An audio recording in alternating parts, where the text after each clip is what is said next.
নমস্কার। কবিগুরু রবীন্দ্রনাথ ঠাকুরের কবিতা পূজারিণী।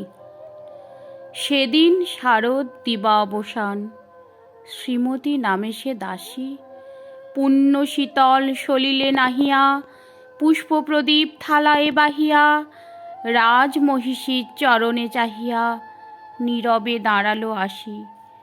শিহরি সভয়ে মহিষী কহিলা, এ কথা নাহি কি মনে? অজাত শত্রু করেছে রটনা, স্তূপে যে করিবে অর্ঘ্য রচনা, শুলের উপরে মরিবে সে জনা, অথবা নির্বাসনে। সেথা হতে ফিরি গেল চলি ধীরে, বধূ আমি তার ঘরে। সম্মুখে রাখিয়া স্বর্ণ মুকুর, বাঁধিতেছিল সে দীর্ঘ চিকুর, আঁকিতেছিল সে যত্নে সিঁদুর, সীমন্ত সীমা পরে। শ্রীমতীর হেরি বাঁকি গেল রেখা, কাঁপি গেল তার হাত, কহিল, অবোধ, কি সাহস বলে এনেছিস পূজা? এখনি যা চলে, কে কোথা দেখিবে, ঘটিবে তাহলে বিষম বিপদপাত।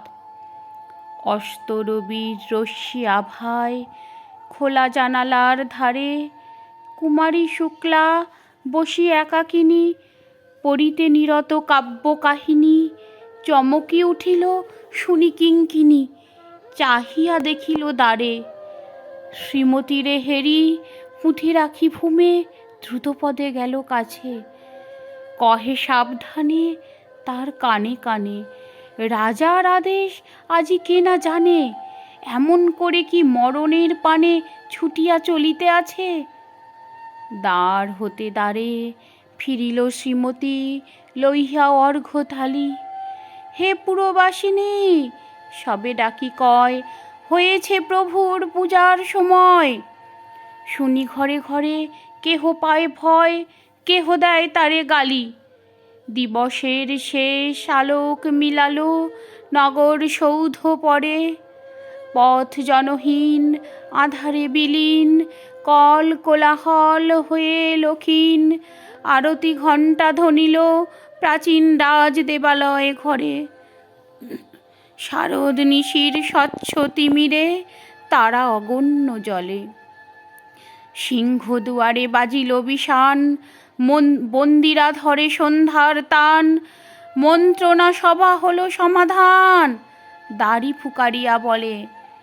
এমন সময় হেরিল চমকি, প্রাসাদে প্রহরী যত, রাজার বিজন কানন মাঝারে, স্তূপ পদমূলে গহন আধারে, জ্বলিতেছে কেন যেন সারে সারে প্রদীপমালার মতো। মুক্ত কৃপানে পুররক্ষক তখনই ছুটিয়া আসি, শুধালো, কে তুই ওরে দুর্মতি, মরিবার তরে করিস আরতি? মধুর কণ্ঠে শুনিল, শ্রীমতী, আমি বুদ্ধের দাসী। সেদিন শুভ্র পাষাণ ফলকে পড়িল রক্ত লিখা, সেদিন শারদ স্বচ্ছ নিশীতে, প্রাসাদ কাননে নীরবে নিভিতে, স্তূপ পদমূলে নিবিল চকিতে, শেষ আরতির শিখা। নমস্কার।